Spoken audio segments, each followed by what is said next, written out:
Nah, untuk beban ada dua pendekatan. Yang pertama pendekatan berdasarkan nature-nya atau berdasarkan sifat alami yang dimiliki oleh bebannya, dan yang kedua berdasarkan untuk function-nya atau fungsinya. Untuk contohnya ada beberapa beban yang terjadi pada suatu perusahaan, maka kita bisa mengklasifikasikannya sesuai dengan pendekatan yang dua tadi. Kalau pendekatan yang pertama sesuai dengan sifat alaminya maka kita langsung mengalokasikan sesuai jenis bebannya aja. Contohnya untuk beban gaji, berarti kan langsung aja karena sifat alaminya itu terkait dengan gaji, otomatis bebannya dilakukan sesuai dengan beban gaji saja. Kalau untuk terkait dengan advertising cost itu kan sifat alaminya karena biaya biaya itu untuk dikeluarkan untuk iklan, maka pembebanannya pun satu, yaitu advertising cost. Itu lebih ke nature-nya. Kalau untuk yang function-nya itu sesuai dengan fungsinya seperti yang tadi. Contohnya untuk gaji karyawan yang berhubungan dengan penjualan, fungsinya kan untuk meningkatkan penjualan. Maka beban gaji sales itu diklasifikasikan ke dalam selling expense atau biaya bahan pokok, beban pokok itu kan berkaitan dengan jumlah biaya persediaan yang dikeluarkan untuk memproduksi suatu barang. Nah, itu kan berhubungan dengan harga pokok penjualannya, sehingga si biaya bahan baku itu berhubungannya dengan cost of goods sold, seperti itu sesuai dengan fungsinya. Nah, kalau untuk beban penyusutan, contohnya kalau berhubungan dengan mesin kantor, maka beban penyusutan karena fungsinya untuk secara umum dan tidak berhubungan dengan selling, maka diklasifikasinya ke dalam administrative expense. Itu untuk fungsi pendekatan pendekatan beban. Lalu di situ, nah di laporan laba rugi ketika kita akan membuat laporan laba rugi itu kan akan dihasilkan laba atau ruginya. Nah, berarti di situ si laba atau rugi itu menjadi acuan utama seorang investor untuk mengetahui berapa sih jumlah laba yang mereka peroleh dari setiap lembar yang mereka miliki. Contohnya dari 10.000 lembar ya saham yang beredar PTA itu si A, si C memiliki 1.000 lembar. Nah, itu kan dari contohnya semakin banyak semakin besar laba yang dihasilkan oleh perusahaan, maka otomatis laba yang investor miliki dari setiap lembarannya itu akan semakin tinggi juga. Nah, untuk menghitung earning per share atau laba per saham yang tadi saya jelaskan, itu dengan rumus yang ini. Net income dikurangi preferred dividend atau dividen dari saham preferred dibagi dengan rata-rata jumlah saham yang beredarnya, itu untuk menghitung earning per share-nya. Tuh contohnya kasusnya bagaimana? Contohnya di sini ada Hollis Corporation melaporkan net income sebesar 1 juta. Dia mendeklarasikan atau mengumumkan dan membayar dividen preference sebesar 250.000.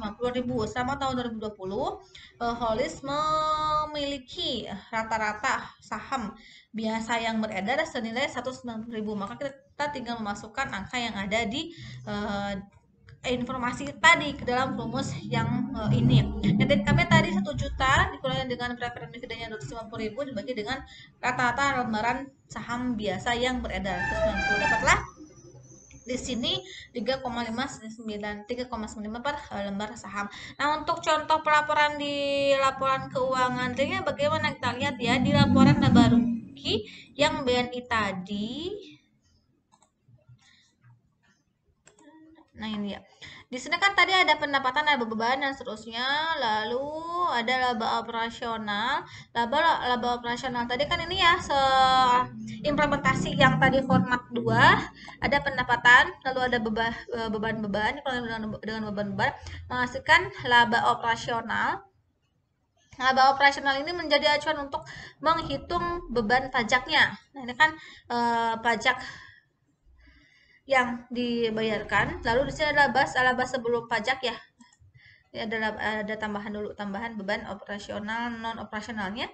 Lalu di sini ada laba sebelum pajaknya yang ini, lalu dikurangi dengan beban pajaknya yang ini, dan di sininya baru ada diperolehlah laba setelah pajak.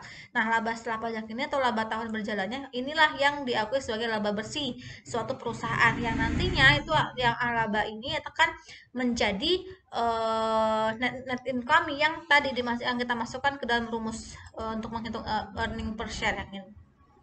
Nah, ini.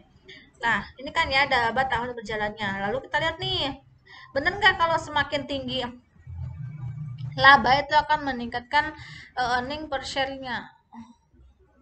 Ya, ini kan laba ya, laba komprehensifnya itu kan 15,09, ya, kalau 2019-nya 15,508. Pasti hitung ternyata betul bahwa semakin tinggi laba tahun berjalan, maka otomatis earning per share yang berhak dimiliki oleh investor itu semakin tinggi juga.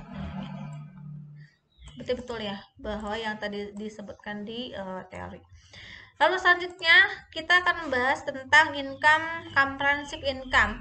Kalau tadi kan laba rugi belum termasuk ke dalam pendapatan komprehensif. Nah, apa aja sih yang dimaksud dengan comprehensive income? Jadi di dalam comprehensive income itu masih meliputi beban dan pendapatan, tapi ada hal-hal yang dikhususkan di mana transaksi tersebut harus masuk ke comprehensive income. Nah, biasanya transaksi tersebut terkait dengan hasil revaluasi, hasil dari evaluasi ataupun dari ulang nilai dari aset dan kewajiban perusahaan. Kalau sekiranya ada perubahan, perubahannya itu akan menimbulkan selisih, dan selisihnya itu bisa mengalami keuntungan atau kerugian. Maka keuntungan dan kerugian yang dihasilkan dari hasil proses revaluasi itu akan dimasukkan ke comprehensive income. Contohnya apa aja? Meliputi apa aja? Ada seluruh pendapatan dan beban atau expense dan kerugian yang tidak didapatkan di laporan laba rugi yang umum.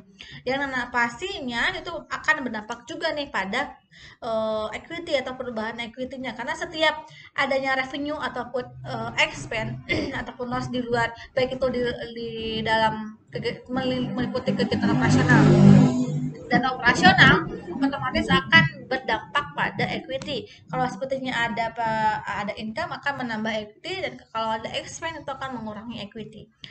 Nah, untuk contoh ada comprehensive income, biasanya kan perubahan pelaporannya bisa digabung, bisa juga dipisah. Yang dimana untuk other income statement komprehensif itu harus meliputi other comprehensive income-nya, yang contohnya ada unrealized gain yang dihasilkan dari available for sales dan sekuritas. Contoh yang itu, kita memiliki saham biasa, lalu saham tersebut dijual kepada orang lain, lalu kita mendapatkan keuntungan dari penjualan tersebut, yang dimana keuntungan tersebut masuk ke dalam unrealized gain. Nah, si unrealized gain itu diakui sebagai ada comprehensive income. Nah, contoh lagi ada translation gains and loss. Contohnya kita memiliki mata uang asing. Nah, mata uang asing itu kan pasti akan mengacu ke dalam kurs yang berlaku ya. Kalau sepertinya kurs $1 kurs hari ini 14.000, lalu dalam 1 tahun ke depan kurs dolarnya menjadi 20.000, itu kan ada selisih, ada perbedaan nilai. Padahal kalau di dalam dolar itu sama aja $1, tapi karena dikonversikan ke dalam rupiah dan ada perubahan, maka yang perubahan itu masuknya ke dalam pelaporan ada comprehensive income. Bentuk laporannya seperti apa? Di sini untuk contoh untuk bentuk laporan yang bentuk satu laporan, di mana si perusahaan boleh menggabungkan antara income statement dan ada comprehensive income-nya, sehingga di sini namanya menjadi laporan laba rugi comprehensive income. Di sini ada pendapatan bersih, laba kotor, dan seterusnya sampai laba rugi ya. Nah, ini nih pendapatan comprehensive income sampai ke bawah. Nah, ini kalau bentuknya satu laporan. Lalu kalau seperti kalau dua laporan, ini khusus laporan laba rugi konsolidasian saja, dan di laporan satunya itu berkaitan dengan laporan laba rugi komprehensif, sehingga kalau dipisahkan yang bagian pendapatan komprehensif lain ini sampai bawah itu akan dilaporkan terpisah dari laporan laba rugi. Jadi kalau mau digabung namanya menjadi income statement komprehensif, tapi kalau sudah mau dipisah namanya menjadi income statement consolidation. Kayak gitu. Lalu contohnya gimana ini ya untuk yang tadi, kalau ini saya ngacunya ke SAK, kalau yang ini berdasarkan yang KISO. Nah, di bawah net income, setelah tadi kan ada alokasi, ada ada laba bersih ya. Nah, laba bersih itu kita bisa distribusikan ke pemilik saham atau kita alokasikan ke non kepentingan pengendali. Benar nggak nih kalau sepertinya si perusahaan menerapkan hal yang serupa dengan yang seharusnya. Kita cek ke laporan keuangan BNI tadi. Nah, pasti cek ternyata benar nih bahwa setelah di sini ada keterangan laba rugi komprehensif tahun berjalan. Bahkan ini kalau kita melihat dari format laporan laba rugi Bank BNI, ini mereka membuat laporan laba rugi komprehensif yang digabung ya antara income statement sampai laba bersih yang ini. Yang pertama yang ini ya. Lalu yang bagian keduanya, nah ini kan ya. Sampai ini laba income statementnya. Nah, kalau untuk yang kedua ini dari pendapatan komprehensif sampai bawah, yang ini itu masuknya ke income other comprehensive income. Ini kalau dipisah, tapi kalau yang ini seperti kalau melihat dari ini bentuk laporannya digabung, jadi bentuknya satu laporan sampai bawah. Nah, kan tadi udah hasilkannya laporan net income ya, net income tahun berjalannya. Berarti kan yang ini tah, laporan laba bersih tahun berjalannya berarti yang ini. Lalu pas di TOD kan dikatakan bahwa setelah kita melaporkan laba bersih, di sini ada kita harus melaporkan nih berapa berapa rupiah kah atau berapa dolar kah yang akan didistribusikan kepada pemilik modal dan berapa untuk non kepentingan non contract interestnya atau hak minoritasnya.